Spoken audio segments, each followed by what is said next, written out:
दोस्तों आप लोग के बता दी कि प्रदीप पांडे चिंटू जी के फिल्म जो कि ओपनिंग में ही बवाल मचा देले बा।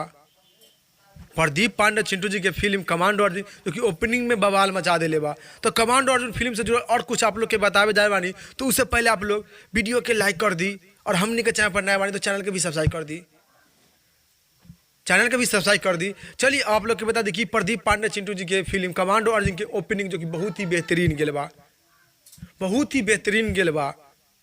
जो कि दर्शक लोग जो कि सिनेमा घर में भीड़ पर भीड़ लगा दिले बानी फिल्म देखे खातिर कमांडो अर्जुन।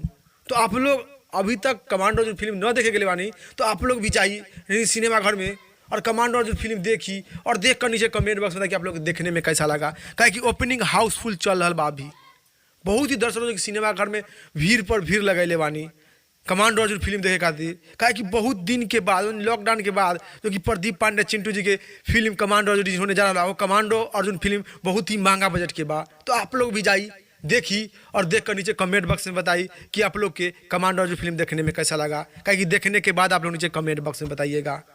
तो आप लोग की जानकारी के भी बारे में का विचार बा नीचे जरूर कमेंट बॉक्स में बता दीजिएगा। फिलहाल में इतने फिर से मिलेंगे अगले वीडियो में। जय हिंद, जय भोजपुरी।